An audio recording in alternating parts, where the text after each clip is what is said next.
KCRW sponsors include A24, presenting Moonlight, a film chronicling 3 chapters in the life of a young black man discovering his identity and experiencing first love as he moves from childhood into manhood. In theaters now. On To The Point, we try to make sense of the policy debates and the political sideshows on the campaign trail. Ted Cruz wrapping the bacon around the semi-automatic weapon to cook it. I understand that trade is not a sexy issue. Nobody knows where the Republican Party is going to land. I mean, it's kind of like a country road. No one knows where it will end. In many ways, Marco Rubio is the Michael Jordan of American politics. I'm Warren Alney. To The Point has you covered for the 2016 campaign. Find the To The Point podcast on KCRW's iTunes page. From KCRW Santa Monica and KCRW.com, it's The Treatment.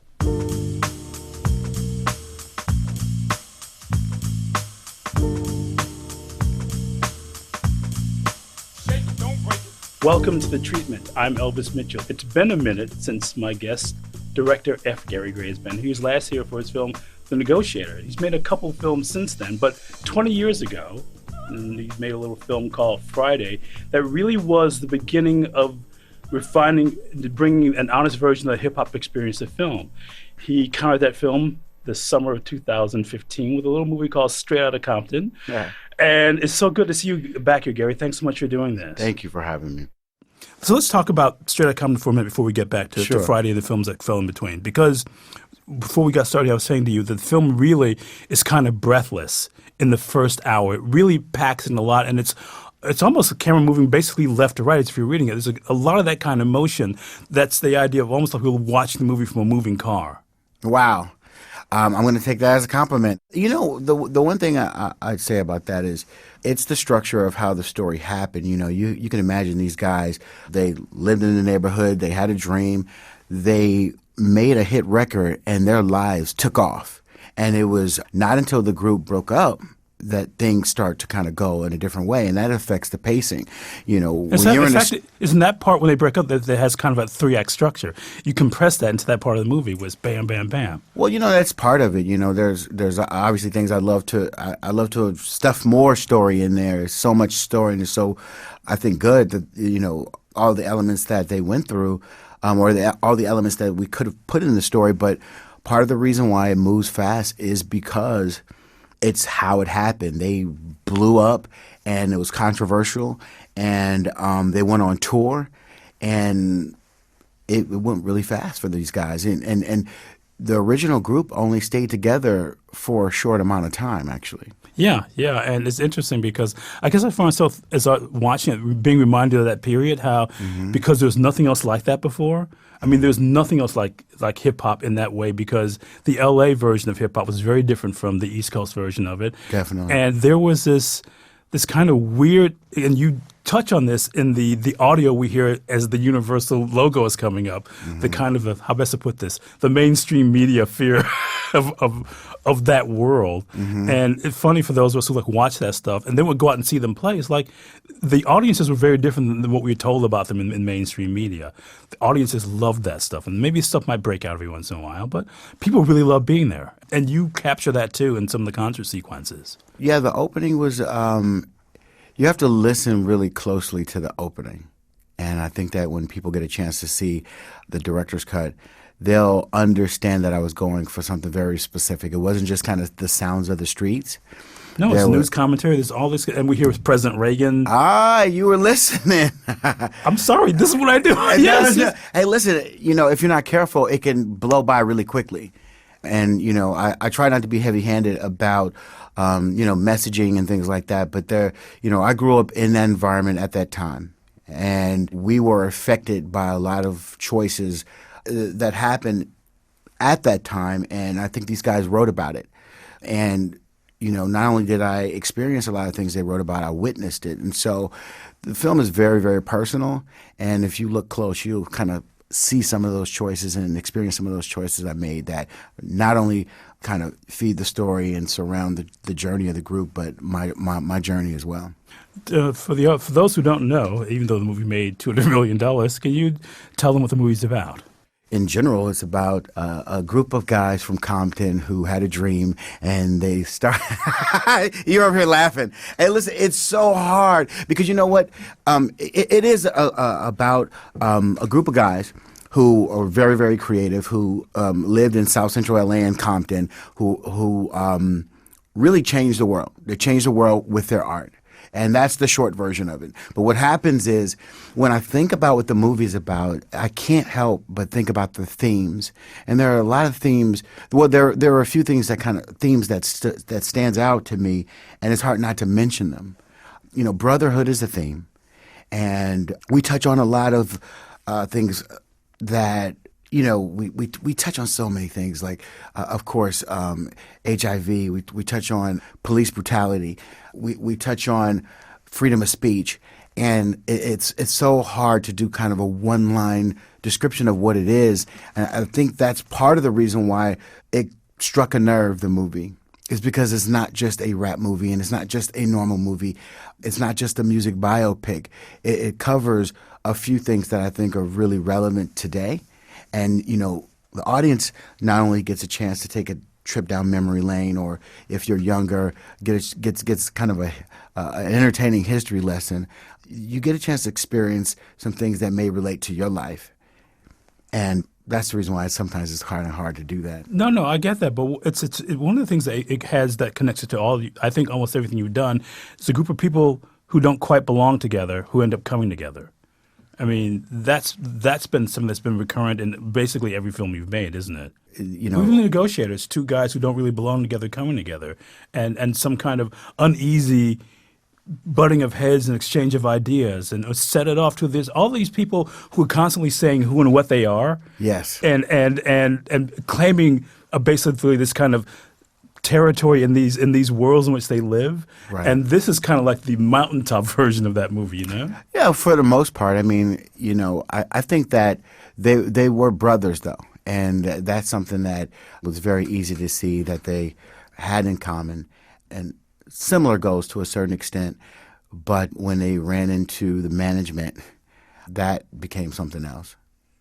One of the things I do think, though, and I like that idea of so much of these movies you make, you like people talking in movies, and the way ideas naturally sort of come out in conversation, and these ideas can lead to conflict. Now, I guess I've always wondered, because I know you a little bit, never had a chance to ask you about where that comes from for you, that idea of bringing that to the screen. Well, you know, I think that's, for me, more kind of making sure we are aware of the character. You know, it's really about the character and understanding where that character is coming from. And a lot of times when you're dealing with individualizing a specific character, you're not going to always have the same point of view. And that's what makes it really interesting. You know, would set it off, Jada Pinkett didn't always get along with Queen Latifah's character. You know, the same with Kevin Spacey and Sam Jackson, or Mark Wahlberg and Charlize Theron. But again, it just makes for really good drama. And the difference is this is not fiction. Yeah. And so I had to really pull a lot of these stories out of Ice Cube and Dr. Dre and DJ Yella and MC Ren, and not just kind of create these things. A lot of the conflict and drama was kind of just built into that natural exchange and natural kind of flow of how artists work. And, you know, I was lucky to have the group, the surviving members of the group, to give me specific details on how they interacted in the good times and the bad times. It's the treatment. I'm talking to our old friend F. Gary Gray, who's come back with one of the best movies this year, and a movie that's been getting a lot of great attention. The movie, of course, is Straight Outta Compton. I guess I've got to say, what I find interesting about this, too, is that in some ways, it feels like a movie you've been waiting your whole life to make. You know what? What's interesting, I would say it's the most personal movie that I've made to date, for sure. We can feel that. The most important movie that I've made to date, for sure. But when I first got the script, I wasn't sure. You know, because I wasn't interested in glorifying gangster rap. And I wasn't interested in glorifying the street life. You know, I grew up in that environment where there was a lot of drug abuse and gang violence, and I lost a lot of friends. And so if there was before I read the script, I know how studios can work sometimes, and they can make good movies, but sometimes they can create exploitive, product. And when I heard it, I said, well, this is a hard story to tell. There's 5 guys over the course of a decade. It's almost impossible to tell that story in a meaningful way. You could do the music video version where you have the lowriders and the braids and the girls with the big booties and all that stuff, and put together a great trailer and make money. And I said that to the first studio. I said, listen, you're going to make money off of this, but you don't need me to direct this movie unless it has some meaning and some meaning behind it. And well, part of that view must have been that there have been so many versions, I shouldn't say versions, but movies with these kind of archetypes, stereotypes that you're talking about, that basically reduce the black experience of this thing, where it's a gang here, and these guys are lowriders. And again, even in those movies, nobody seems different. There's like one person who's like the bad guy, and everybody else is ganging against him. We go back to Juice even, which is that movie that kind of did that. Or there's so many movies that have sort of boiled that thing down to where we know it's going to be. And the fact that each one of these guys is an individual in this, and there's that kind of thing that's going on, but it doesn't break them apart. I mean, that sort of brother thing you're talking about, that brotherhood, that family thing, really. Yeah. It's what finally must have been what made you want to do this movie, wasn't it? Well, that comes with experience. When I read the first draft, it was written by Andrea Berloff. I was pleasantly surprised. It wasn't complete 100%, but what it did do is there was kind of a element of kind of a coming of age element that I didn't expect. I kind of expected something that was exploitive and kind of something that you expect from a movie like this, just based on Hollywood's history with these types of movies. And I was just pleasantly surprised. I felt like it needed more work, but that was my way in. And to show the humanity behind the artist and the humanity behind the music. And, I always say this, we know the when, it's the 80s, it's a period piece. We know the what is the, NWA and the group and controversial music. But I wanted to understand the why. And why would a 16-year-old write lyrics like F the police? And that was what was interesting to me. And it's a given that all of the elements of biopic would be there, sex, drugs, rock and roll, all the stuff that would entertain people. But I think the why and the context in which these guys wrote this music and created this music was important, and the heart of it. And when I pitched that, Universal, they went for it. They said, we want to make that movie. More specifically, Donna Langley over at Universal. She said, what movie do you want to make? And I pitched that, and I brought up the Iran-Contra scandal, and I brought up the fact that our neighborhoods were directly affected by the influx of cocaine and military weapons. And this shift in culture was very dangerous. It created a dangerous environment. It was very damaging. And these guys wrote about it. And I don't think obviously they didn't consciously write about how it happened, but that is what makes it more than just a music biopic. No, it's in the way, it's like they're journalists covering a war in country. Absolutely. And, that's what made it that much more interesting to me. And when you have Oprah, who's not a big fan of gangster rap, or who's not a fan of, just kind of some of the things, and we've heard her say, not a big fan. And, to a certain extent, you can understand why she has a certain point of view of, some of the music and, the lyrics and how crass and, edgy it could be. She wrote, she tweeted that it was very powerful, and she learned something. And so there was a bit of history in there, and it was educating without being preachy. On that note, we'll take a break. My guest, who seems to know Oprah Winfrey, is F. Gary Gray. His new film, his most recent film as director, is a terrific Straight Outta Compton. This is a treatment. There's more to come. Stay with us.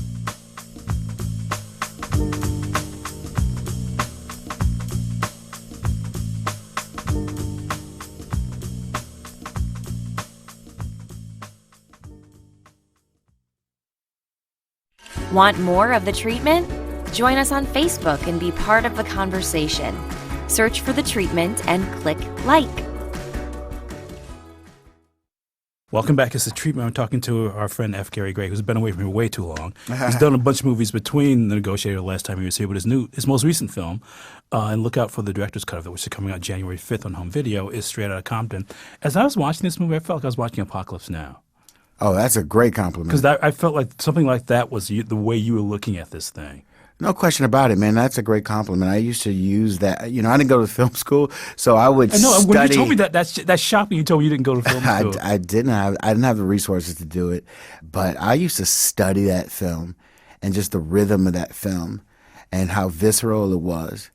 Just coming up when I was in my 20s, that was really, really an influential movie. So I'm glad you brought that up because that's a compliment. No, I really feel like that, especially in that first hour. It's almost like, you know, in his way, Cube is kind of like Kurt. He's like Willard going in country to try to bring, and then funnily enough, Easy is almost Kurt's, you know. I mean, he's this king down there, you know, and we see him at the very beginning of the movie, by the way, and that right after that opening oral piece, that collage you do, that's, again, it's not just sounds in the streets, although sound is very important to this movie. Sure. But just that stuff coming from everywhere, and you drop in pieces to remind us of that, although also a few quotes from Friday in there too, but I'll let people find those. Hey, listen, you have to have fun. That was the one thing that I'm very conscious of, the fact that, you know, people don't want you to finger wag and preach to them.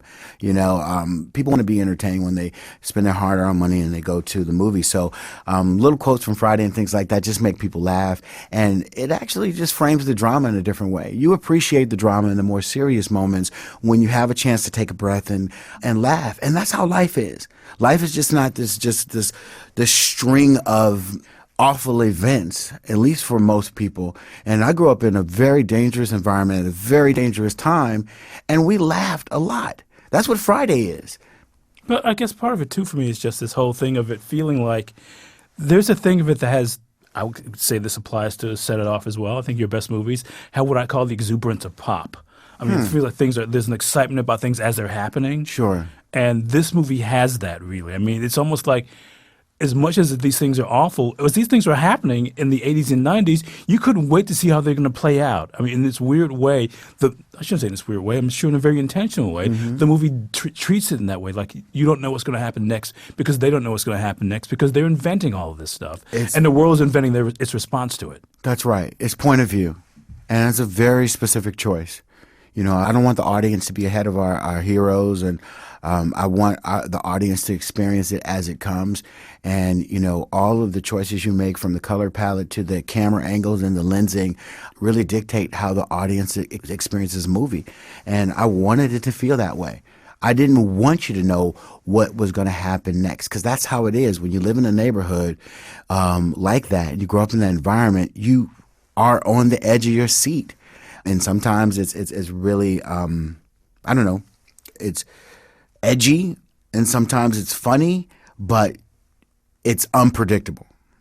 And I thought that it's funny, well, I guess it's kind of fun too, is just hearing all the songs that became the samples for them, just hearing Dre spin those songs for the first time. I mean, that's a really interesting way, again, to not sort of like really declaim this stuff, but letting people find it, or not explain why Yellow is called Yellow. I mean, just things like that. Right. That you actually give the audience some room to come into the movie instead of explaining everything to them. And I guess what I was wondering was, how tough was it to do that? Because I guess at some point, studios going, no, we got to break it down for people, because this is something that happened 30 years ago, 25 years ago. You have different conversations with the studio, but I got to tell you, they let us make our movie. And, you know, there are notes and conversations here and there, but part of the reason why I'm making my next movie at Universal is because we had such a great relationship. And it wasn't easy making this movie, but they had our backs. And so my philosophy is, people want you to take them on a journey in a world they wouldn't otherwise have access to. And so the dialogue should feel real. The environment should feel real. It should feel authentic, especially in a world like this. And so when I'm speaking to you and I'm in a neighborhood, I'm not going to explain to you what a gat is, because you already know that. And I think those are the little things that people really love. If you make a movie about Apollo 13, they're not going to explain every scientific thing. They're just going to speak in their own language. And a part of it you won't get, but you'll feel like it's authentic. And I'll pick authenticity over explanation most of the time just for the experience. Sometimes you get more out of feeling like you're really there than just explaining everything. What it was like the first time you met Ice Cube?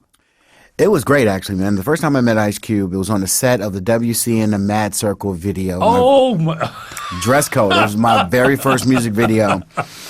And Cube was this huge, hardcore rapper that, most of the country was afraid of. And well, I remember there's stories like every story about this, and you even touch on this, just some of the news clips you show. There's this constant, since I said the mainstream media, because I don't want, there are other things I could say about it, but this kind of constant fear of black culture. Oh, man. Fear of a black planet. This kind of could almost be the name of this movie. Yeah. Yeah, Mos Def said that at that time, Ice Cube was the scariest brother, and he didn't say brother, but the scariest brother in America. And that's the East Coast and West Coast, especially during that time. And I was really excited to meet him because above and beyond his persona or his the way people perceived him as an artist, I thought he was a really good writer. There was something very visual about his writing. You felt like you were in a movie. You could smell the smells, you can taste the taste, you can see what he's writing, and that felt like that was a little different than the average hip hop track where you can hear a person cleverly rhyme about things, as opposed to being placed in an environment and experiencing a story. And so I was really, really happy to meet him. Because I feel like that almost led you to Friday. Because also, in addition to those skills you're talking about, Sure. I mean, and they're really dramatic skills as much as anything else. No question. He's also, that stuff was always really funny. Yes. And it was always really, you couldn't hear a Cube joint and not laugh at it. That's absolutely true. And if you look at, the guys who influenced him, he always says Muhammad Ali and Richard Pryor. And so, you got a fighter that you should be afraid of, but you have someone who is extremely funny. And I was afraid to do Friday, to be honest with you. Even though this, I'm 24 years old. This is my first motion picture. I didn't have a degree in film, but I wanted to make a feature. But this is the guy from Boys in the Hood. And this is the guy who did America's Most Wanted. And he's a scary dude, but he wants to do a comedy. And so he places his career in my hands for my very first film, and it could have. There's so many ways to get that wrong. I'm glad we through those narrow choices we somehow got it right, but it wasn't it wasn't a natural progression from not only his work in music but his work in movies. From that character from Boys in the Hood to Craig on the Block, being managed by Chris Tucker, by Smokey, you don't have a natural progression there. And I think it's kind of a tall task for a first-time director, especially a fan. But also somebody who would listen to him in a way that probably other people hadn't before, because they're too busy trying to make him into something instead of listening to him and talking to him and finding out what he wants, which is part of what directing is, isn't it? Well, absolutely. And, when you get to know Cube, you realize that he's one of the funniest guys you'll ever meet. And that he actually smiles all the time, which he never, until at that point in movies, he had never smiled before. Exactly. It's so funny. Yeah, I was doing an interview the other day with Shay, his son, and with Q, and he says, his father's known for the frown. That frown. And he wanted to make sure when he delivered the character Ice Cube, he wasn't frowning throughout the movie. But you're right, he had the frown. But when you spoke to him, what I recognized right away is his comedic timing and his wit. And that's what made me feel comfortable with doing the comedy, because I'm like, this guy's actually funny. My guest, who I think has got over his fear of Cube in movies, is F. Gary Gray. His most recent movie is the spectacular Straight Outta Compton. It's The Treatment. As I'm talking about this, though, because this gets me back to this idea of so often in movies, there's one person who has a really, really strong point of view. Except in this movie, they all have a really, really strong point of view. I mean, this to me feels like the movie that you put the most of yourself in, and it just, you can feel the passion in this in a way that seemed unusual to me. This movie is personal in a lot of ways, just my own taste. I mean, a lot of times you don't see African American men portrayed in a certain way, where they kind of stand up for themselves.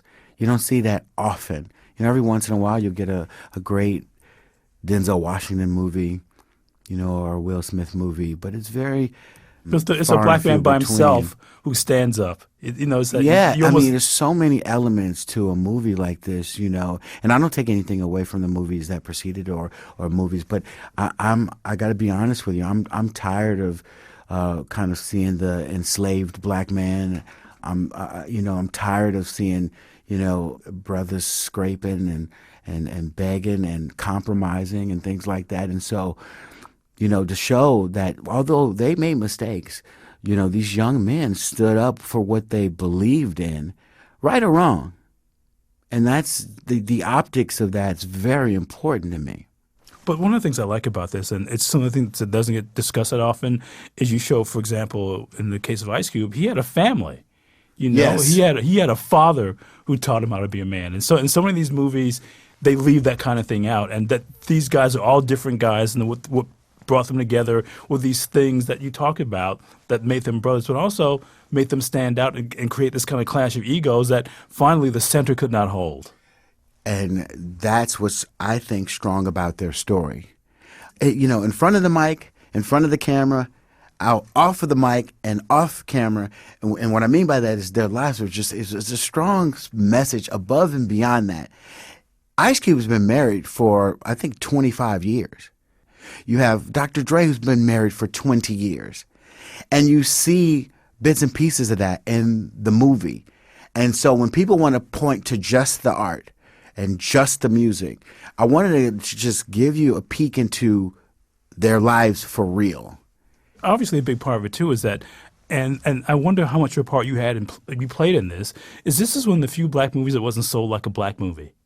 I'm so happy that is the case. You know exactly what I'm talking about. I know, absolutely. I drove down Highland Boulevard, and I couldn't believe I saw a Straight Outta Compton billboard that was larger than Mission Impossible. And it was like there was the Straight Outta Compton billboard, and it was huge. And then right under it was a kind of a medium to small size Mission Impossible. And I said, man, not to take anything away from that movie, it was a good movie, but it was just it's just something you would normally see the opposite. And so Michael Moses, Josh Goldstein, Donna Langley, Jeff Shell, they marketed this movie like it was a Marvel superhero movie. I had a meeting with Mike DeLuca not too long ago, and who used to be the head of New Line. Who used to be the head of New Line Cinema, and he said he loved Straight Outta Compton. He thought it was fantastic. I said, a lot of this came from choices you made 20-something odd years ago. Donna, myself, Ice Cube, we all started there. And big props to Mike DeLuca, who's now at Universal. So it's all this stuff is coming full circle. The beginning of my career with Ice Cube, now one of the most important films I've ever made with Ice Cube. It's something kind of poetic about it for me, and I'm enjoying every bit of it. Gary, I can't thank you enough for doing this. It's always good to see you again. Thank you. It's always a great interview, man. You always get me open. Sometimes I come and I'm a little cautious. I'm like, what am I going to say? I want to make sure I don't want to say anything I'll regret. Then you just loosen me up and I just start running my mouth. Thank you, man. My pleasure. My guest who finally stopped folding his arms is F. Gary. His most recent film, of course, is Straight Outta Compton. Our recording engineer here at NPR in New York is Neil Roush. The show is mixed by Kat Yor, is edited by Blake White, who's the associate producer. I'm just glad it's not Aftermath, the movie. It's The Treatment. There you go. To catch up on past episodes of The Treatment, go to KCRW.com or listen on your smartphone with KCRW's mobile apps, or subscribe to the podcast on iTunes, Stitcher, or wherever you listen to podcasts. The Treatment is produced and distributed by KCRW Santa Monica.